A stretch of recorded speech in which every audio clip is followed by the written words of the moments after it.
I almost didn't tell anyone this story because I still don't fully understand what happened. Even now, years later, there's a part of me that thinks there has to be a logical explanation, but every explanation I've come up with falls apart eventually. The only thing I'm completely sure about is after that night, I threw the baby monitor in the trash and I will never buy another one. It started when my wife went out of town for 3 days. Our daughter was about 18 months old at the time. We live in a small rental house on the edge of a suburban neighborhood. Nothing isolated, nothing creepy. We have neighbors on both sides and a grocery store less than 5 minutes away. The house itself was old but well maintained. My daughter's room was upstairs. Our bedroom was downstairs. Because of that, we use a baby monitor every night.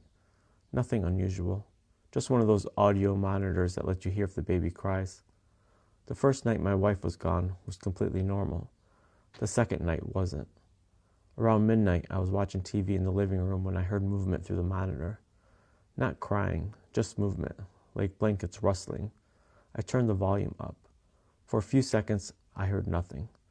Then I heard what sounded like whispering. I muted the TV immediately. The whispering stopped. I listened carefully. Silence.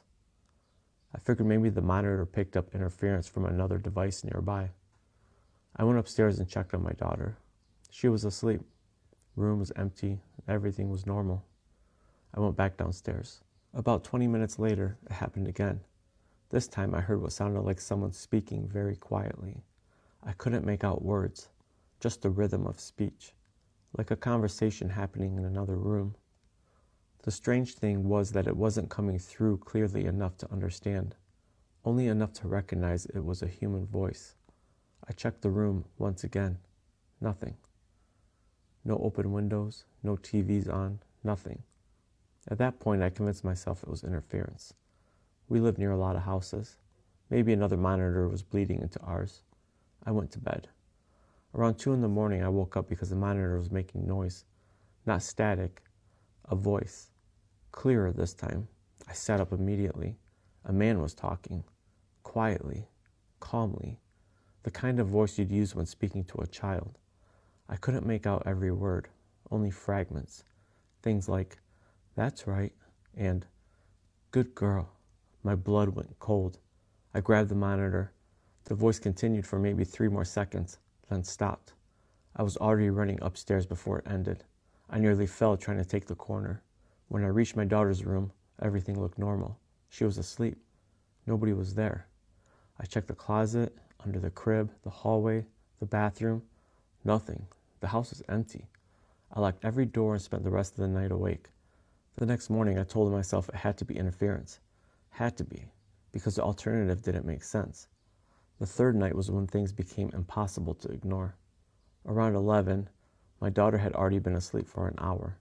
I was sitting at the kitchen table with the monitor crackled. Then a voice said, "She's sleeping." I froze. Not because of what it said, because it sounded close. Very close. Not distant, not static. As if the person speaking was standing directly beside the monitor. I ran upstairs again. Room empty. Same result. Nothing. When I came back downstairs, I unplugged the monitor completely. Problem solved. At least that's what I thought. About an hour later, I heard the voice again. Not through the monitor, through the ceiling. A faint sound. Almost like somebody speaking in another room upstairs. I stood perfectly still, listening. There it is again. A man's voice. Very low. I grabbed a flashlight and searched the entire second floor. Nothing. No attic access disturbed. No signs of anyone. Nothing. I was beginning to think I was losing my mind. Then I noticed something. My daughter's bedroom closet had a panel on the back. I've lived there almost 2 years and somehow never paid attention to it. The panel wasn't large, maybe 2 feet wide. It looked like an access door. I opened it. Behind it was empty space. Not insulation, not pipes. A narrow passage between walls. I immediately got a bad feeling. I shined my flashlight inside. Dust everywhere. Then I saw footprints. Fresh footprints. Human footprints. My stomach dropped. Someone had been in there. Recently. I called the police. They arrived within 15 minutes. At first, they seemed skeptical. Then one officer crawled partway into the opening. A minute later, he backed out. His expression had changed completely. They searched for over an hour. Eventually, they found evidence someone had been living inside parts of the wall space. Not comfortably, but enough to hide. There were food wrappers, water bottles, and blankets, and something else, a small battery-powered radio. The officer later told me the wall space is connected to multiple sections of the house, including areas directly beside my daughter's room. Whoever had been staying there had access to vents and openings that allowed them to hear everything. The person was gone by the time police searched. No suspect was ever found. But before they left, one officer asked a question that still bothers me. He said, "How long has your wife been away?" I told him 3 days. He nodded slowly, then said, "That's probably why he got comfortable." Comfortable? That word stuck with me, because it implies whoever was inside those walls knew our routines, knew who was home, knew when someone was gone. The house owner eventually sealed every access point they could find. We moved 3 months later. I've never heard another voice through a baby monitor, and honestly, I hope I never do, because every now and then I think about those words. She's sleeping. Not whispered to scare me, not shouted, just casually spoken, like someone observing, like someone who had been watching long enough to feel familiar. And that's the part that still keeps me awake sometimes. The fact that whoever was inside those walls wasn't trying to get in. He was already there.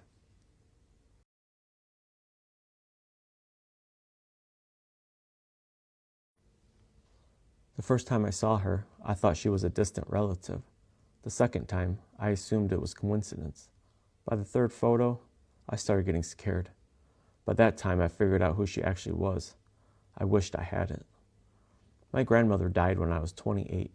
She was 91 and had lived in the same house for over 50 years.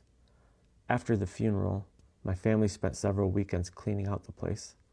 Most of it was normal. So old furniture, boxes of paperwork, kitchen junk nobody wanted. But one afternoon, while sorting through an upstairs closet, I found a cardboard box labeled Family Photos. I brought it downstairs and started going through everything. Most pictures were exactly what you'd expect. Birthdays, Christmases, graduations, and family vacations. Dozens of years of family history. The kind of photos nobody looks at until someone dies. At first I was just killing time. Then I noticed her. She appeared in the background of a photo from 1994. My parents were standing beside a barbecue grill in my grandparents' backyard. Several relatives stood nearby. And behind everyone, near the fence, was a woman I've never seen before. Dark hair, light-colored dress, looking directly at the camera.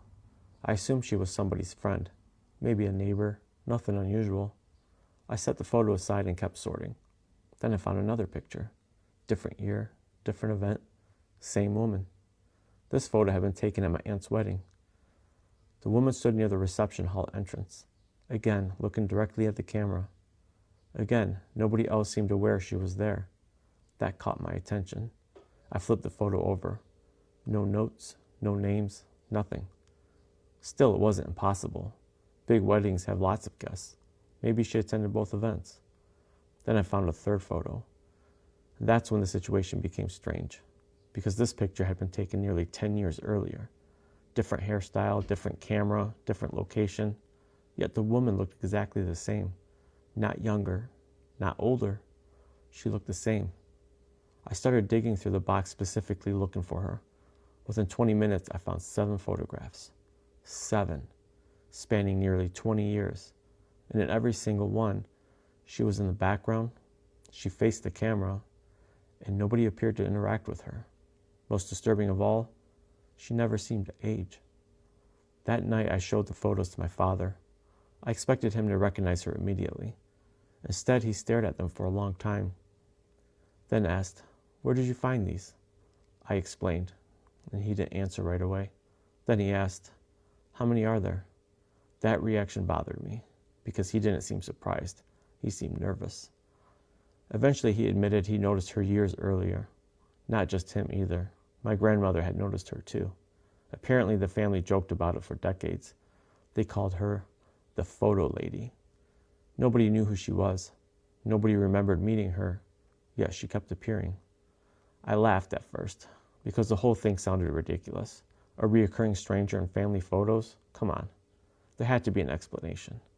Maybe different people who happened to look similar. Maybe memory tricks. Maybe coincidence.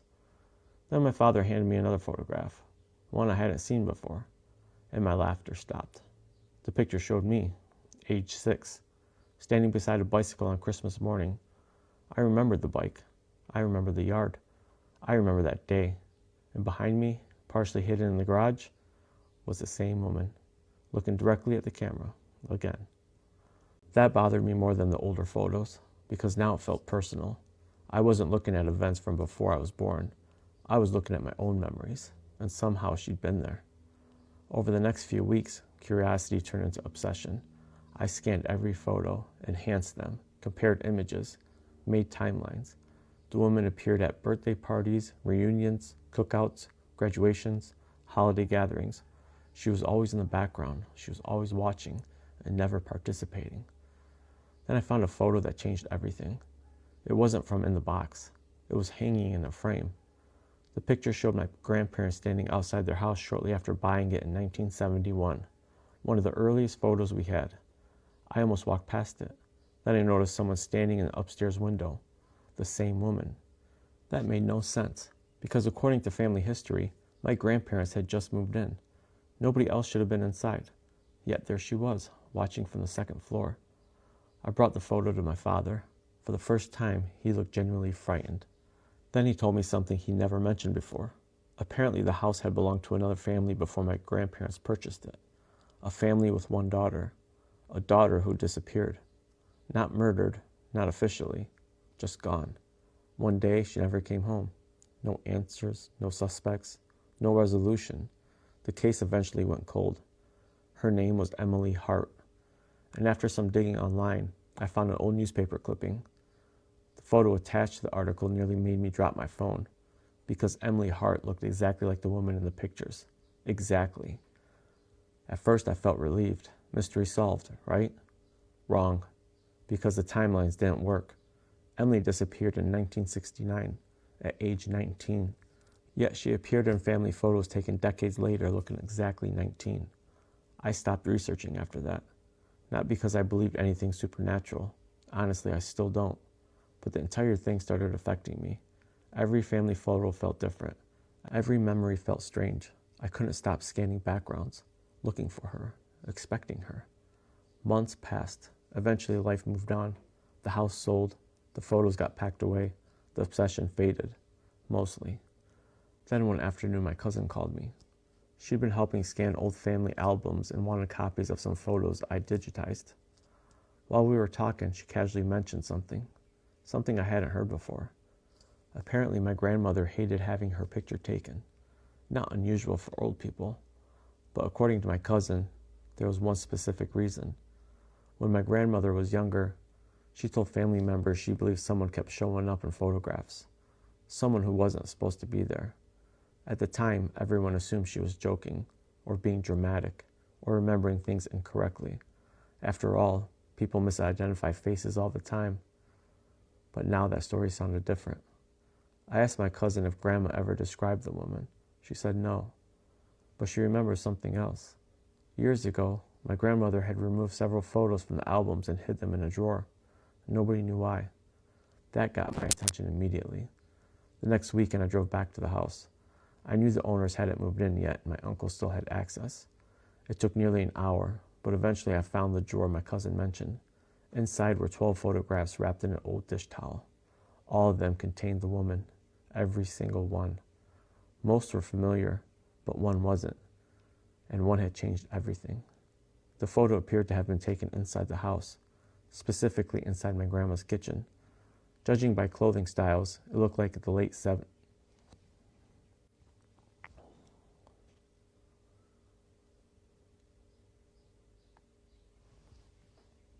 Judging by clothing styles, it looked like late 70s.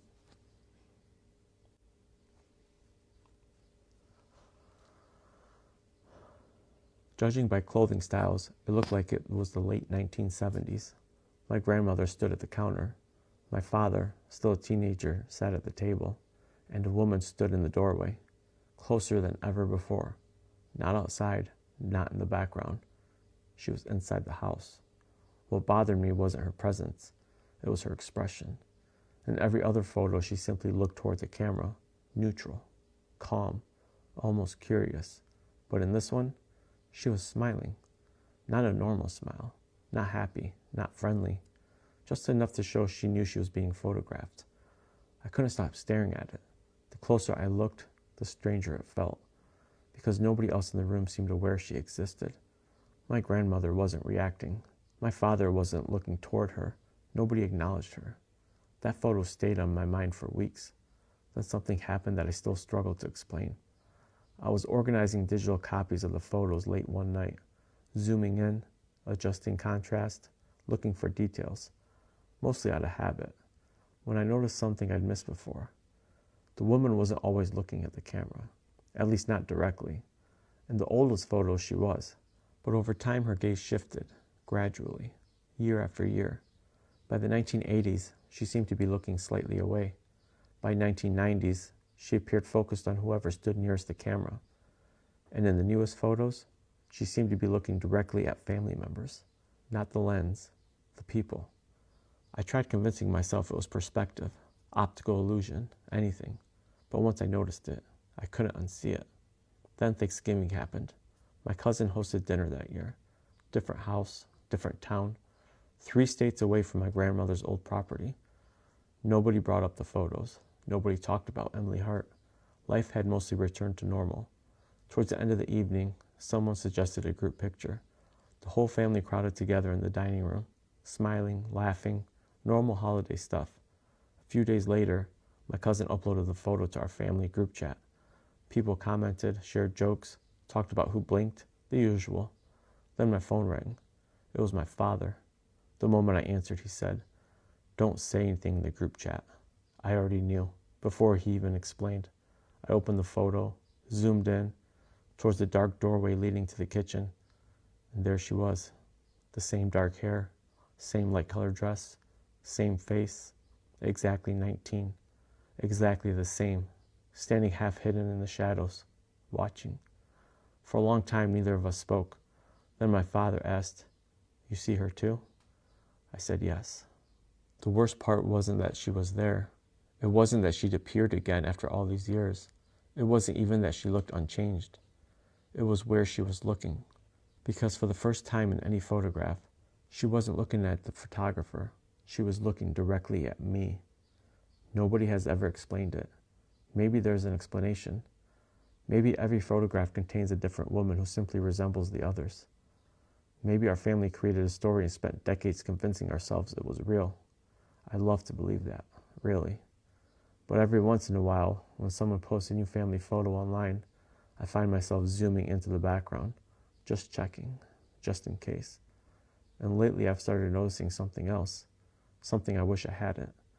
Because if you line all the photographs up in order, year after year, decade after decade, it doesn't look like she's following the family. It looks like she's getting closer.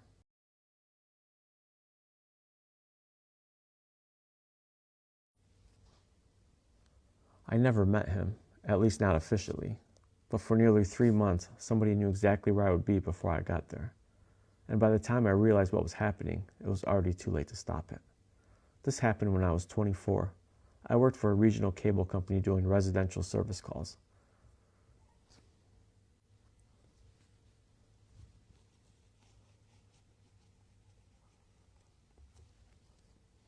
Basically, if someone's internet went out, I showed up and fixed it. The job wasn't glamorous, but it paid well enough. Most mornings started the same way. I'd arrive at the office around 7, grab a company van, check my assignments, and spend the day driving from house to house. The schedule updated constantly. Customers canceled, new jobs appeared, routes changed. Sometimes I'd get 3 assignments before lunch, sometimes 10. Nobody outside the company should know where I'd be. That becomes important later. The first note appeared under my windshield wiper. I found it while leaving a customer's house. It was a yellow sticky note folded in half. Inside, somebody had written, "Running late today." I laughed, actually laughed, because I had been running late. The previous job took longer than expected and pushed everything back. I figured one of the guys from work was messing with me. I crumbled it up and forgot about it. A week later, I found another note, different handwriting, different paper. This one said, Better neighborhood than yesterday. That one bothered me, because the previous day I had worked in a rough area across town, the kind of place where people warned you not to leave tools unattended. Again, I assumed co-worker prank. But when I asked around, nobody claimed it. Most people didn't even find it funny. One guy actually looked concerned. He asked, "How many customers have your route sheet?" I said, "None." And that was technically true. Customers only received appointment windows, not my full route. Not the,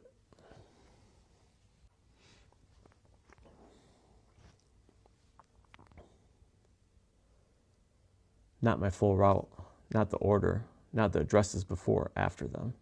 Over the next month, the notes continued, never threatening, never demanding anything, just observations.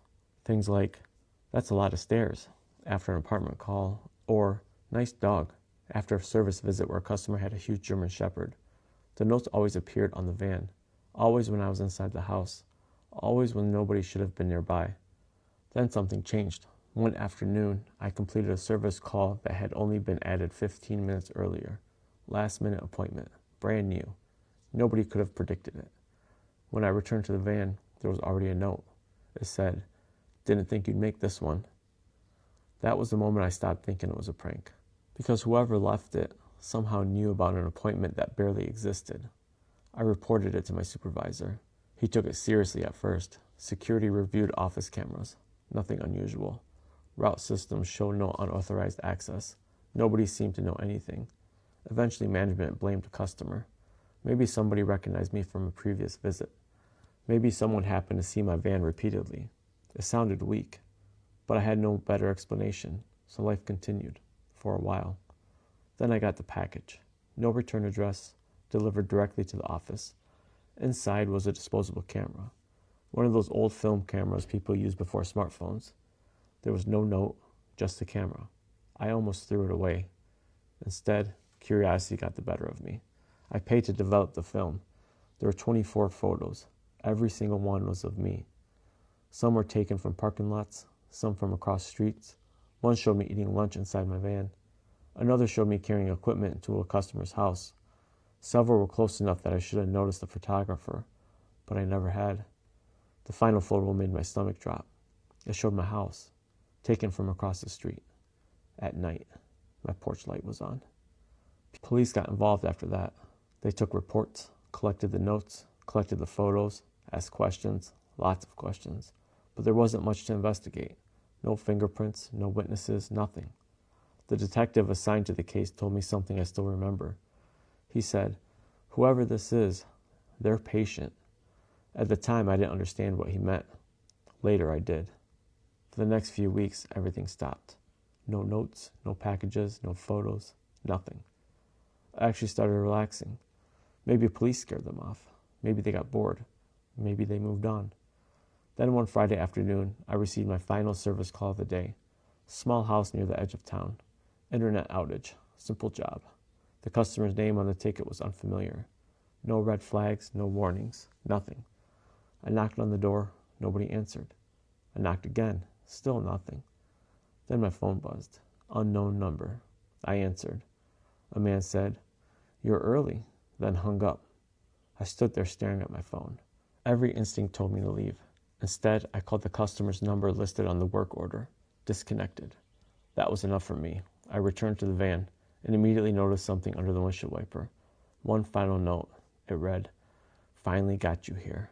I called the police before starting the engine. The address turned out to be vacant. Had been for months. The work order was fake. Created using stolen credentials from a former employee's account. The person who created it had specifically requested me. Specifically that location. Specifically that day. Police later told me whoever did it had spent weeks studying how the scheduling system worked. They didn't hack it. They manipulated it. Canceled jobs, created fake requests, moved appointments around, all to increase the odds that I'd eventually end up at that house. The detective showed me a timeline weeks later. Colored markers connected service calls, notes, sightings, and package deliveries. Looking at it spread across the conference table made me feel sick, because it wasn't random. It was organized, methodical. Whoever had been following me wasn't improvising. He was planning.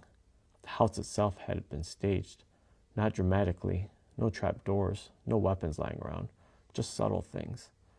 A lawn that had been recently cut despite the property being vacant, fresh tire tracks near the garage, a folding chair sitting inside an empty living room facing the front window, like someone had been waiting. Police searched the property. They found fingerprints, food wrappers, a sleeping bag, evidence somebody had been spending time there, but not enough to identify anyone immediately. A few days later, they got a break, a disposable camera. Not the photos, the camera itself. The store that developed the film still has surveillance footage from the drop-off. The footage showed a middle-aged man wearing a baseball cap and sunglasses. Nothing unusual, until they traced the vehicle he arrived in. The detective called me one evening. He sounded tired, the kind of tired people get when they finally solve something ugly. He said, "We're thinking we know who it is." The suspect turned out to be a former customer, a man I'd visited nearly a year earlier. I didn't remember him at first. Why would I? I saw hundreds of customers, but he remembered me, apparently very well. He lived alone, worked odd jobs, no serious criminal record, no history of violence, nothing that would raise alarms, at least not on paper. When investigators searched his home, they found dozens of folders. Inside were photographs, notes, schedules, observations, not just about me, about other people too. Delivery drivers, utility workers, repair techs, land surveyors, anyone whose job involved predictable movement. People who showed up at homes, people who followed routes, people easy to observe.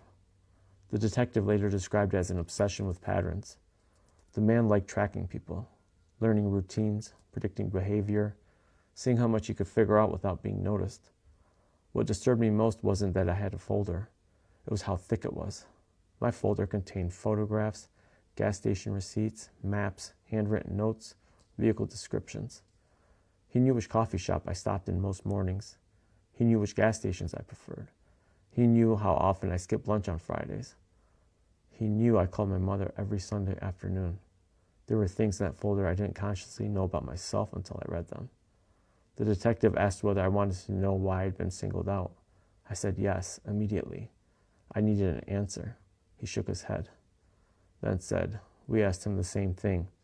The suspect never gave one. No grudge, no revenge, no obsession in the romantic sense, nothing.